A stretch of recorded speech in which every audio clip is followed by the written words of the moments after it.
up your engine. Today I'm going to show you how to do an overall check on a car. In this case, it's an Impala that's 8 years old. Got a few problems here and there. The dealer told the person they need all kinds of work, wanted to get $2,500 out of them. Seemed like nonsense to me. I drove it around the highway, it wasn't all that bad. So here's how you do a general check on a car, see what kind of shape it's in and if it really needs any work. The first thing, of course, is to start it up. See if the check engine light's on. In this case, it isn't on when you have it running. And when you turn the key on, you can see the light still working. Sometimes those bulbs burn out, sometimes people take them out. Since it came on when the key's on, but then when you start the car it goes off, that means there's no trouble codes stored that have to do with passing the emissions test. And that's good. Now if you have a scan tool, my scan tool here is pretty good.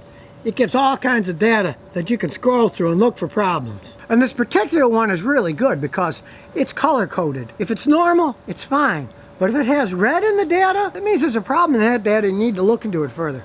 But these are all fine, so really don't have to worry about any serious problems, at least electronically in this vehicle. Now the next thing to test is the charging system. First we'll use this little device to check the battery. We just put positive on positive, negative on negative. Then we start it up, do the battery test.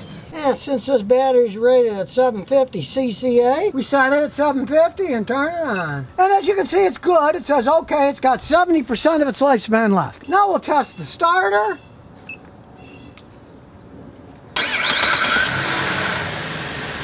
And that was fine. Now we'll check the charging system. We push the button, start the engine. And as we can see, it's normal. And now we're going to do the max load test to test it under a load. We just turn it on, start the vehicle with everything turned on. Then press enter. And since it's 14.63, which is well above the minimum value, it's fine under load too. Now it's very important to test them under load in a modern car. There's all kinds of electronics. So just testing it sitting there with no loads doesn't mean that much. Once you turn the headlights and the fan, everything on full blast, that gives a good test, and this shows that the charging system is fine in this car. It doesn't take long to do, and if you have a problem, you want to nip it in the bud, like a weak battery or a weak alternator. You don't want to be stranded on the highway. And if you want to test it yourself, hey, this Autool BT460, you can find it for around 50 bucks on eBay or Amazon or anywhere. It's a handy tool to have. You can share it with your friends. Really, when you consider it today, a good battery often starts at $140. Get this little tester for 50. Hey, can save your life. Now the next thing to check is the car suspension. So we're going to jack the front end up here. Up it goes. We'll look at the tires. See if they have uneven wear. These are wearing pretty evenly. I don't see any bulges or anything. That's normal. If they're cupped, there's a suspension problem, or if they're worn in the middle, they have too much air, or if they're worn on the sides, they don't have enough air, but these look pretty good. Now we'll pull off the wheel and look inside. Now as you can see, the strut is old and rusty, but it's dry inside here. The strut isn't leaking and it rides good enough. This is superficial surface rust that you really don't care about. Cars get covered with the superficial rust, especially here in hot, humid Houston. So the brake calipers have the surface rust too, but as we look inside, the brake pads are getting kind of thin, so we're going to change them out. The rest of the suspension seems pretty good. When I pull on it, it doesn't wobble back and forth. When I look around, the rubber bushings still look okay. They're not any that are really torn or cracked. So that's something that it looks bad, but it really isn't bad. And I always check these sway bar links. This one's fine. The rubber's not cracked. It's all bolted. And a lot of times these will get worn, they'll stretch, and then they clang when you hit bumps. But this one's still in good shape. And best of all, when we look around, it's dry. There's no oil leaking.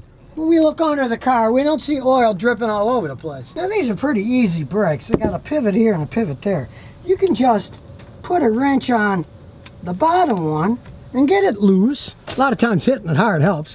There it goes. Then you can just use your finger to get the rest of it out. Then with giant pliers like this, you can squeeze the top in a little. That makes more space, so you can just flip the caliper up and then just slide it out and place it on the top here so it's resting. Now replacing the pads is simple. You just pinch them, they come out of the hole. You get the new pads with some brake and caliper grease. The stuff is good so it doesn't bind. And then on the ears where it rides, you put a little bit of grease on both ends so it slides good. Then they just slide in place and do the other side. And in this case, this one's stuck a little, so we'll get a big screwdriver and we'll pop them out. It is kind of rusted, so you gotta jiggle it some. Jiggle it, there it goes. As you can see, the previous brake job wasn't done that great. This is all dry. That's why you lubricate these parts so they don't stick. As you can see, I put a little bit of grease on the bottom and on the top so it won't stick like this old one did. Then it just slides in place too. And here comes the giant pliers again. You gotta squeeze the calipers back in so the pistons go in and everything fits. You squeeze them in so that the pistons are now flush and there's enough room. Now, yeah, this is all surface rust. It still works perfectly fine. If these were wet and leaking, you'd have to replace the calipers, but as you can see, they're dry as a bone. Then you just slide it on a top pin and push the whole thing down till it's in place. And of course, don't forget to put the bottom bolt in that fastens it up and get it nice and snug. You don't want this coming off. Now, a lot of people ask about the rotors. Well, I road tested this car before I did any work, and I noticed that when I stepped on the brake going 60 to slow down, the steering wheel was straight. It didn't wobble around. If it would have started to shake when I hit the brakes at high speeds, I'd know the front rotors were warped and need replacing. But these don't have any gouges in them, and they're not warped, so I'm just using them over. If you're a fanatic about noise, go ahead and put new ones in, but to me, especially on an older car like that, that's a waste of money. It'll work fine the way it is. And of course, do the same checks on the other side, on the driver's side, and change the brake pads there too, because you have to change brake pads in pairs. If you do the front, you do the front pair. If you do the rear, you do the rear pair. You got to keep them even in pairs. Now we checked the bottom for leaks, so the top's pretty dry too. I don't see any leaks. All the fluids are okay. Even the battery terminals don't have corrosion on them. So this car's in pretty good shape, except for this leaf. Oh my God, it's in the way. We have to get rid of that. And check this out. Even the transmission fluid is pretty clean. This car's been taken care of. Now, many things can do that. Always start with the basics. First, check the engine oil and filter. If that's low with these complex turbocharged engines, variable valve timing, loss of oil pressure can make them do that. So first, check the oil. Wipe it off. Stick it back in. And let's see. It's full and it's relatively clean. Now, if it had been low or really dirty, that can mess up the variable valve timing and make it go squirrely and hesitate. But that's not the case. Now we're going to check the coolant to see if that's low. And in this case, it's really simple. Well, it's on the halfway mark here, so that's fine. Then we'll check the air filter. Take it out. It's relatively clean. It's not all that bad. When I put it up to the sun, you can see the light shining through, so it's not clogged. Now, since this is a turbocharged car, if there's any kind of air leaks, that can really mess with the turbocharger, so we'll check for loose or cracked vacuum lines too. We'll look all over the place. Could be a loose line anywhere. We'll take the stupid cover off too, since it blocks a lot of stuff. We'll look all around for any kind of cracked hoses, loose fittings. So next we'll pull out a spark plug. We'll take the ignition coil off and see what it looks like. We'll just take the 10mm bolt off, pull out the ignition spark plug coil, and take out the spark plug. These are aluminum, so do it on a cold engine. You don't want to do it on a hot engine or you might end up cross-threading on the aluminum. And here's the spark plug. Now, it's not particularly worn. It's a little bit black. Now, the top isn't, but the inside is. Now, I found from my own experience working on these 4-cylinder 2-liter turbos at GMX, that's relatively normal as they age, you know. This thing is 13 years old. And they do tend to run a little bit rich. That's pretty typical for these things. This isn't worn out, it's not particularly bad, but it is running a little bit rich. So I'll put the spark plug back in, put the ignition coil back on. Now we're gonna warm it up, put a scan tool on it. So I'll plug the scan tool in, then we'll check to see what it says. And we're gonna be looking at the entire data list to see if there's any anomalies. Thing to always check is the mass sensor. The grams per second should be close to the engine side. In this case, it's only 1.22 grams per second. It should be 2.0 because that's the size of the engine. And now I'm going to rev up the engine to see what happens. As you can see, It's hardly changing at all.